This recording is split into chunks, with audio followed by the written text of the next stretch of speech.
सोच रहे होंगे कि मैं कहाँ पहुँच गया। कल चंडीगढ़ था मैच देखने के लिए, वहाँ हीरो आए हुए थे, सुनील शेट्टी था और भी बहुत से हीरो आए हुए थे, बहुत से फिल्मी सितारे भी थे। हमने देखा चारों तरफ, स्टेडियम में देखा, लेकिन केवल वासना का ही खेल चला हुआ था। जितना जो भी कुछ चल रहा था, सबका सब कुछ इधर उधर से पैसा इकट्ठा करके लोगों को भरमाया जा रहा था। केवल मोड़ा जा रहा था एक तरफ से, एक तरफ घुमाया जा रहा था। परमात्मा की कोई नहीं देख रहा था, उसकी तरफ कोई नहीं बढ़ रहा था। तो हम वहीं से चले चंडीगढ़ से और सीधे खाटू श्याम आ गए। कुछ साथी हमारे रास्ते में रह गए, लेकिन हम यहाँ तक पहुँचे। जो खाटू श्याम का इतिहास है वो आज का नहीं, बहुत वर्षों पुराना है। ये उसी समय से चला आ रहा है। श्री कृष्ण से भी जब हुए थे उससे पहले भी चला आ रहा है। उस समय जब ये ऊपर से नीचे उतर करके आए थे, श्री कृष्ण जी के साथ जिद में आए थे कि जो तुम करोगे उससे ज़्यादा हम करके दिखा देंगे, जो भी करोगे हम करके दिखा देंगे। इसी कारण से ये नीचे उतर करके आए। जब नीचे धरा के ऊपर उतर के आए तो ये भीम के पुत्र के रूप में, और जो उनकी राक्षसी के साथ शादी हुई थी, हिडम्बा के पुत्र घटोत्कच और मोरवी के पुत्र के रूप में आए। और वहाँ आने के बाद क्या हुआ आप देख रहे हैं। आप सब लोग जानते हैं इतिहास को कि इन्होंने बहुत ज़्यादा तपस्या की, बहुत ज़्यादा साधना की। माँ जगदम्बा की भी साधना की इन्होंने और शिव की भी साधना की। शिव ने इनको 3 बाण दिए और अग्नि देवता ने इनको धनुष दिया। अजय तर्कस प्रदान किया गया और उस अजय तर्कस के अंदर इतनी ताकत थी सारी पृथ्वी को जीत ले।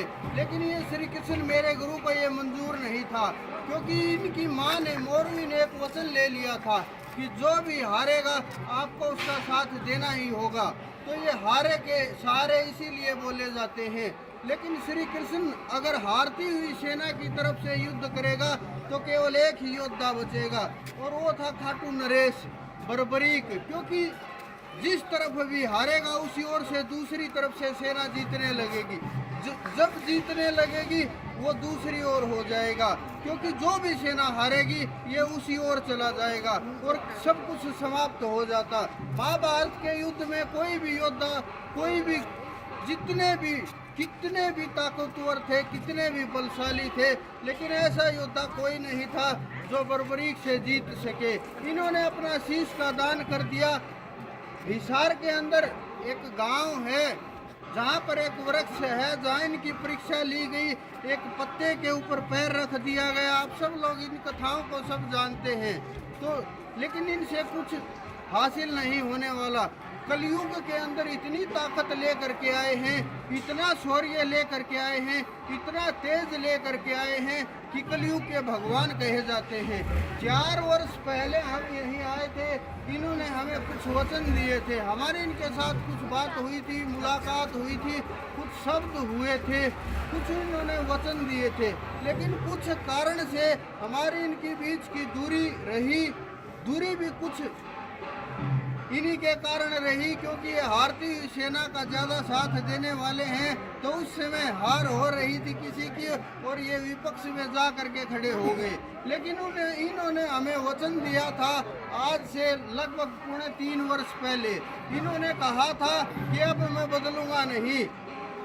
इन्होंने बार बार हमें संदेश दिया, बार बार संदेश भेजा कि आइए एक बार जरूर आइए, मैं इंतज़ार कर रहा हूँ। खाटू नरेश ने मुझे बहुत बार संदेश किया, लेकिन मैं बार बार मना करता रहा, बार बार इनकार करता रहा कि मैं नहीं आऊँगा, आपको खुद समय चल करके आना होगा, क्योंकि मेरा गुरु श्रेष्ठ है। जिसको आपने गर्दन चढ़ा दी वही मेरा गुरु है, दूसरा कोई नहीं है। फिर खाटू नरेश समय आए, उन्होंने बार बार कहा कि एक बार आइए तो जो बोलोगे वही कर देंगे, क्योंकि कलयुग के श्रेष्ठ देवता है। उन्होंने कहा फिर अकेले नहीं रहोगे, 1 से 2 हो जाएंगे। और इस संसार के अंदर देखना क्या होने वाला है, क्योंकि धर्म के ऊपर जब धर्म भारी पड़ता है तो बहुत जगह संसार के अंदर ताकतों की आवश्यकता होती है, शक्तियों की आवश्यकता होती है। ऐसा कोई देवी देवता नहीं हुआ जिन्होंने शक्ति का इस्तेमाल न किया हो, जिन्होंने अपना परचम न फहराया हो।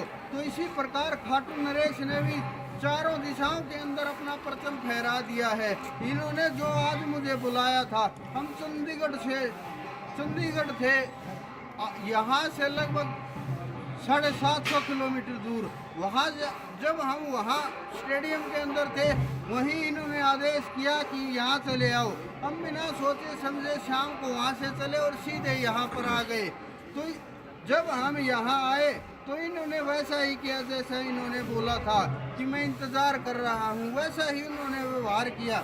इन्होंने मेरे को ये भी दिया है, क्योंकि जो बुलाया था इन्होंने पूरा करने की कोशिश की है। सब कोई यहाँ देने के लिए आता है, लेकिन उन्होंने मुझे कुछ पैसे भी दिए हैं, फूल भी दिए हैं, चंदन भी दिया है, तुलसी भी दी है, माला भी दी है, मिठाइयाँ भी दी हैं। हम तो खाली हाथ आए थे इनके पास, लेकिन इन्होंने सब कुछ दिया है। ये तो शुरुआत है, अब निर्णायक होने वाला है सब कुछ। आप देखते जाइए, आपकी आंखों के सामने धर्म कैसे स्थापित होना शुरू होता है, और जिस तरह से सनातन धर्म को दबाया जा रहा है, हमारे धर्म को दबाया जा रहा है। और चारों तरफ जितने भी धर्म फैले हुए हैं, ये इसी की शाखाएं हैं, इन्हीं से फैले हुए हैं। लेकिन इन्हीं से फैलने के बाद इन्हीं को दबाने का प्रयत्न किया जा रहा है। हमारे देवताओं को छोटा समझा जा रहा है, लेकिन और धर्मों के जितने भी देव, जो भी नाम रखे गए, जितने भी, उनको श्रेष्ठ दिखाया जा रहा है। तो सनातन धर्म आदि से है, पुरातन से है, वेदों से है, श्रेष्ठ है। इसका कोई जोड़ तोड़ है नहीं, न ही इससे श्रेष्ठ कोई धर्म हो सकता, क्योंकि जो संपूर्ण स्वीकारने की ताकत है, जो संपूर्ण समा जाने की ताकत है, जो परम मोक्ष की ताकत है, जो कवल्य की ताकत है, जो जागरण की ताकत है, जो जागृति की ताकत है, जो जीव को शिव बनाने की क्षमता है, जो जीव को ब्रह्म बनाने की क्षमता है, वो केवल सनातन धर्म में है, केवल हिंदुत्व है। क्योंकि हिंदू तो केवल हिंद में ही नहीं है, पूरे ब्रह्मांड के अंदर है। वो इतना बड़ा, इतना विशाल हृदय है कि जो भी आए उसी का हो जाए, नदी सागर के रूप में हो जाती है। इतना श्रेष्ठ है। आज के लिए बस इतना ही। आप लोग सोच रहे होंगे कहाँ चले गए, मिले नहीं। बहुत लोग आए, उनको मैं छोड़ करके आ गया। तो आपके लिए ही हम कुछ कार्य विशेष के लिए लगे हुए थे, और ये खाटू नरेश हमारा इंतजार कर रहे थे। इन्हीं का बुलावा था, इन्हीं की बुलावे के ऊपर हम यहाँ तक चले आए। और इस कारण से आपसे एक दिन के लिए हम मुलाकात नहीं कर पाए। आप सबके अंदर विराजमान उस परमपिता परमेश्वर को मेरा प्रणाम।